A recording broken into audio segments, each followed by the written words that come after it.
जब आपको कोई गाली दे तो आपको क्या करना चाहिए?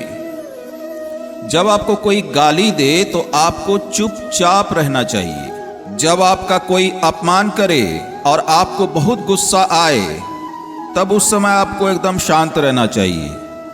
बोलना चाहिए, पर कब?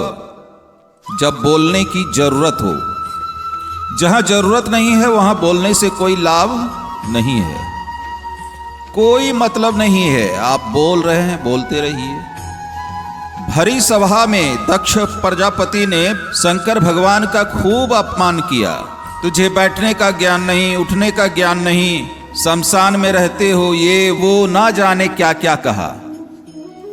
पर शंकर जी मुस्कुराते रहे, प्रसन्न रहे।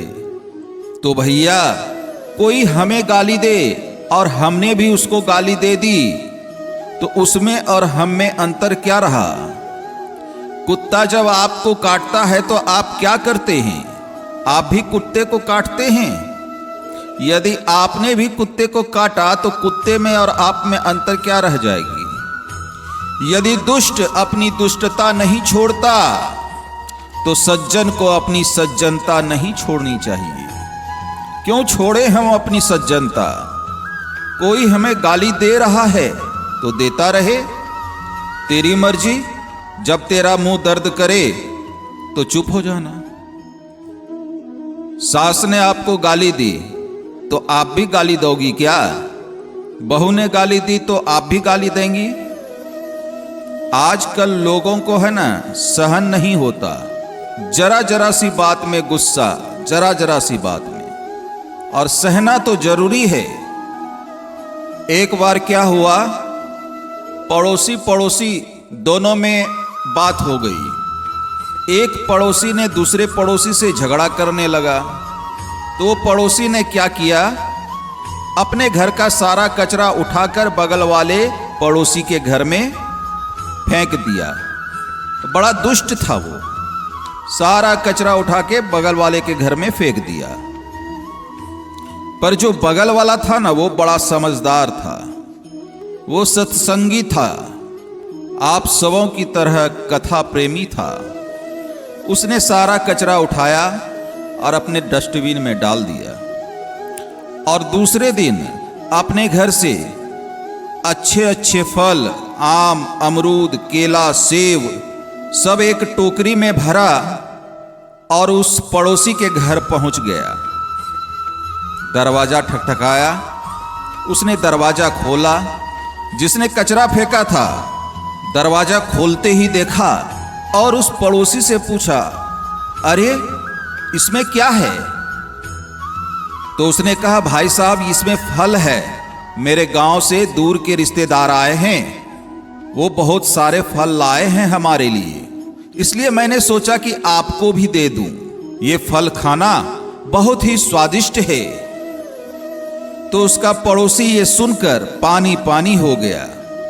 बोला, भाई मैंने तेरे घर में कचरा फेंका और तू मुझे फल दे रहा है? तू भी तो मेरे घर में कचरा फेंक सकता था। फिर वो फल देने वाला पड़ोसी ने उससे कहा, यदि मैं भी आपके घर में कचरा फेंक देता तो आप में और मुझ में अंतर क्या रह जाता? आपने मुझे कचरा दिया, मैं आपको फल दे रहा हूं, क्योंकि जिसके पास जो होता है वही देता है। अगर आपके पास गालियां होगी तो आप गालियां देंगे। कुत्ते के पास भौंकने के सिवा कोई ऑप्शन नहीं है, इसलिए बेचारा वो आपको देखते ही भौंकता है। कुछ लोग झगड़ा करते रहते हैं, सवेरे से झगड़ा, सुबह हुई झगड़ा, उनके पास उसके सिवा कुछ नहीं है। जो उनके पास है वो दे रहे हैं, और आपके पास जो है वो आप दीजिए। आपके पास संस्कार है, शिक्षा है, नम्रता है। जरूरी नहीं है कि जो व्यवहार सामने वाला का हो वही व्यवहार हमारा भी हो। रावण ने राम की पत्नी का हरण किया तो राम क्या बोलते, मैं भी तेरी पत्नी का हरण कर लेता हूं। क्या ये समाधान था? नहीं। आपने मुझे गाली दी तो मैं भी आपको गाली दूं, ये कहां की बात हुई? क्या ये समाधान है? समाधान ये नहीं है। समाधान है कि कोई आपको कुछ भी कहे, तुरंत जवाब ना दो।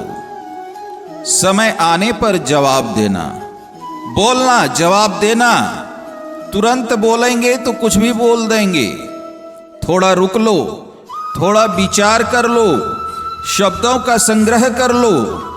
क्या बोलना है, इसका क्या जवाब हो सकता है। रुक जाओ, समय सबका आता है। आज समय उसका है तो कल समय आपका आएगा। समय बदलता है। समय किसी के बाप की बपौती नहीं है। समय को कोई तिजोरी में बंद नहीं कर सकता। समय सबका आता है। एक आदमी जंगल गया। एक आदमी जंगल गया और वहां बंदूक निकाली और एक हिरनी जा रही थी। हिरनी तो कुछ लोग होते हैं ना, जंगल में जाकर जानवरों को सताते हैं, मारते रहते हैं। उन्होंने बंदूक निकाला, हिरनी को मार दिया। संयोगवश वो हिरनी गर्भवती थी। ये बिल्कुल ही सत्य घटना है। हिरनी को उसने गोली मार दिया। हिरनी बेचारी तड़प तड़प के मर गई और संयोगवश वो हिरनी गर्भवती भी थी। कुछ महीनों में वो बच्चे को जन्म देने वाली थी। अब ये साहब तो हिरनी को मार करके आ गए, साथ ही साथ उस हिरनी की बद्दुआ लेकर के भी आ गए। बद्दुआ लेकर के आ गए। आहा, कुछ दिनों के बाद साहब की शादी हुई। जब शादी हुई तो इनकी पत्नी भी गर्भवती हुई और जब इनकी पत्नी गर्भवती हुई तो किसी दुर्घटना में उसकी गर्भवती पत्नी की मौत हो गई। तब उस व्यक्ति को याद आया कि मैंने एक हिरनी को मारा था जो गर्भवती दिख रही थी, मतलब पेट बड़ा था तो दिख जाता है कि गर्भवती है। तो उसने सोचा कि मैंने उसे मारा था तो उसकी बद्दुआ मुझे लग गई कि आज मेरी बसी बसाई गृहस्थी तबाह हो गई।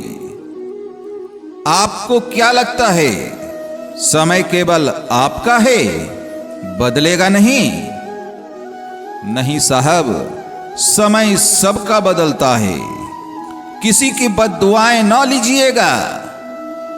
दुर्बल को न सताइए, जाकी मोटी हाय। माटी कहे कुम्हार से, तू क्या रोंदे मोहे। एक दिन ऐसा आएगा मैं रोंदूंगी तोए। किसी को सताना नहीं चाहिए, किसी की बद्दुआएं नहीं लेनी चाहिए। चुकाना पड़ता है मेरे भैया। कुछ लोग मछली मार मार के खा जाते हैं, क्या उस मछली के अंदर से बद्दुआ नहीं निकलती होगी? किसी ने बकरे को मारा, बकरी को मारा। एक कसाई जब बकरी के गर्दन पर तलवार रख के उसका गर्दन काट रहा था, तभी बकरी मुस्कुरा रही थी। किसी संत ने कहा, क्यों मुस्कुरा रही है? तब बकरी ने मरते हुए कहा, महाराज कह दो दुनिया से कि मैंने सारी जिंदगी केवल पत्ते खाए हैं, केवल हरी घास खाई है। मैंने कभी किसी का दिल नहीं दुखाया। घास खाई तो मेरी गर्दन पर तलवार चल रही है और ये मुझे खाएगा तो भगवान इसके साथ क्या करेंगे? इसलिए बद्दुआएं ना लीजिएगा, किसी की हत्या ना कीजिएगा। मजा आता है किसी को मारने में, पर जब दंड मिलता है ना तो नानी याद आती है। रावण को बड़ा मजा आया सीता मां को चुराने में, लेकिन उनके सारे बच्चे, 1,00,000 बच्चे मर गए उनके आंखों के सामने। 1,00,000 पूत 1,25,00,000 नाती, जिसके घर पर दिया ना बाती।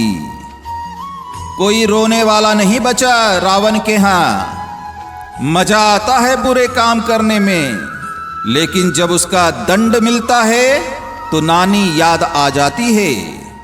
बचना रे बाबा, गलत काम करने से बचना।